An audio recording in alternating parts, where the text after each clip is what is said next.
थोड़ा कपूर ले लिया जाता है।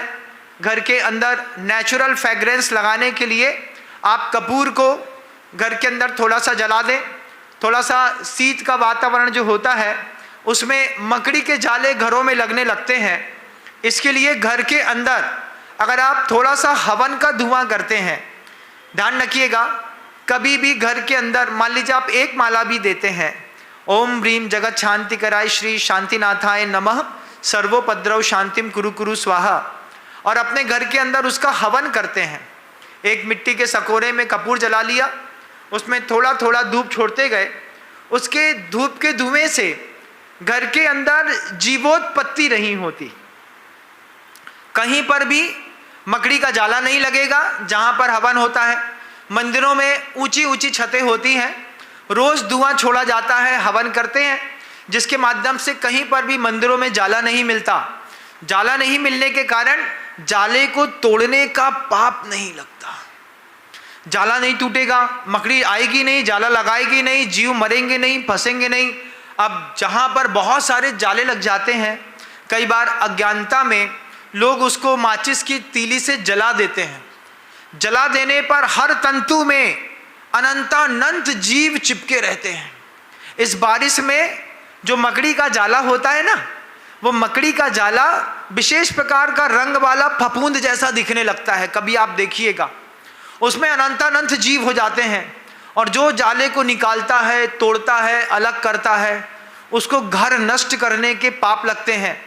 ऐसे ही महिलाएं आगे चल कर के बांझ बनती हैं, जिनको पुत्रोत्पत्ति नहीं होती। सांप मर जाए, मकड़ी का जाला जला दिया जाए, इससे बांझपना होता है, पुरुषों में नपुंसकपने की उत्पत्ति होती है। इसलिए जैन श्रावक इस चातुर्मास की शुरुआत में ही सुधी हो जाता है कि जाला लगेगा ही नहीं। क्या करेंगे, हम रोज अपने घर में एक मंत्र की माला का हवन करेंगे और उसके धुएं को पूरे घर में धीरे से फैला देंगे। आपको कहीं पर भी ऑल आउट नहीं लगानी पड़ेगी। हम इसी में तय करते हैं कि 4 महीने Finit, phenyl, spray, Baygon, Lakshman Rekha, इनका किसी प्रकार का उपयोग नहीं करेंगे। बारिश के दिनों में जब आपके घर में कॉकरोच बहुत ज़्यादा होने लगते हैं, तो आपको पानी, जो पोंछे का पानी होता है, उस पोंछे के पानी में थोड़ी सी अमृत धारा और नमक डाल देना होता है। नमक डाल देने से, थोड़ा सा बोरिक पाउडर डाल देने से पोंछा साफ सुथरा लगता है, कुछ दिखता नहीं है और जीवोत्पत्ति अतिरिक्त प्रकार की नहीं होती। तो लक्ष्मण रेखा के माध्यम से जो पाप चींटी, चींटे, कीड़े मकोड़े, कॉकरोच को मारने का होता है, हम इन सब चीज़ों से मुक्त हो सकते हैं। ये व्यवस्थाएं हमारे अंतर्मन में जानने वाला चातुर्मास है। हम पहले भीतर से जानेंगे, फिर बाहर से जिएंगे। और ध्यान रखिएगा, हम प्रयोग करेंगे तभी हम संसार से ऊपर उठ पाएंगे। प्रयोग नहीं करेंगे हम उठ भी नहीं पाएंगे। हमको इसको जानना भी है और जीना भी है। इन्हीं बारिश के दिनों में आप ध्यान रखिएगा कि बारिश के दिनों में बहुत ज़्यादा गीलापन आदमी को परेशान करता है। तो जब आपके शरीर में कोई फंगस हो जाती है, उसमें टेरिकॉट के कपड़े होते हैं, मुख्यतः से जो भी कपड़े आप पहनते हैं, इन वस्त्रों में साइजनिंग जब की जाती है तो साइजनिंग में मांस लगाया जाता है। गाय के मांस को उबाल करके पतला लिक्विड करते हैं, उसमें केमिकल मिलाते हैं, उसी केमिकल में कपड़ा महीनों डूबा रहता है, तब जाकर के धागे के तंतुओं में जान आती है, धागा मजबूत बनता है।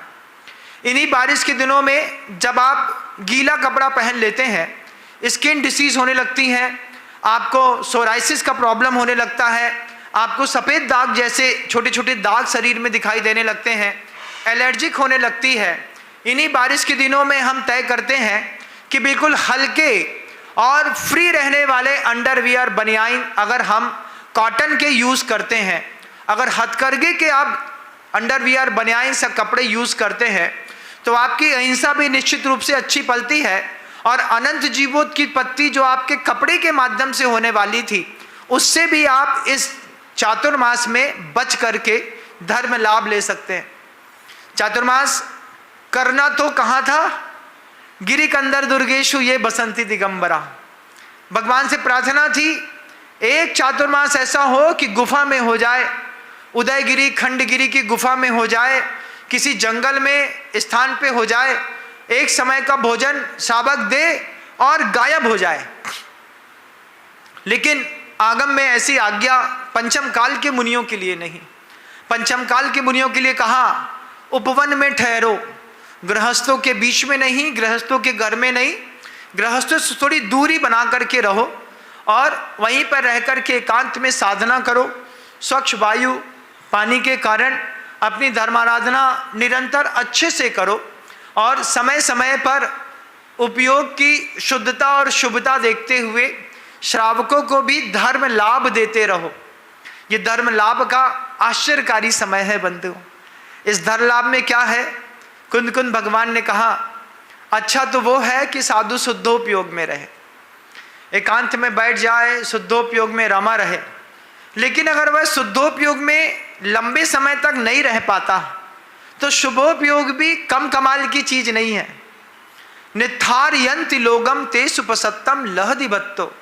आचार्य कुंद कुंद भगवान जी कहते हैं कि उस शुद्धोपयोग के छोड़ करके शुभोपयोग में आने पर वो साधु गृहस्थ को तारता है।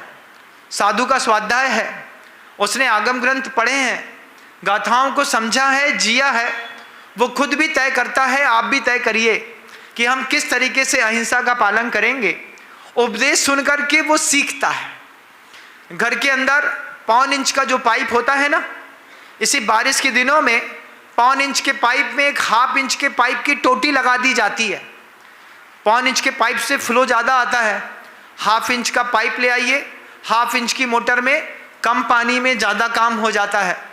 समझदार लोग बारिश के दिनों में अपने ऊपर का जो वो होता है फुब्बारा बाथरूम का, उस फुब्बारे को, शॉवर को साफ करके उसमें कागज का या कपड़े का टेप लगा देते हैं।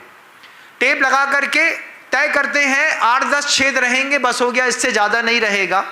तो 10, 12, 50, 75, 80 छेद बंद कर देने से तत्संबंधी पानी का जो अपव्यय होना था, क्योंकि वे सूक्ष्म परिपीड़ियन थे, ये सूक्ष्म जीवों का इतना घात बारिश में होता है। अहिंसा के लिए साधु ने भी चातुर्मास किया है, आपने भी किया है।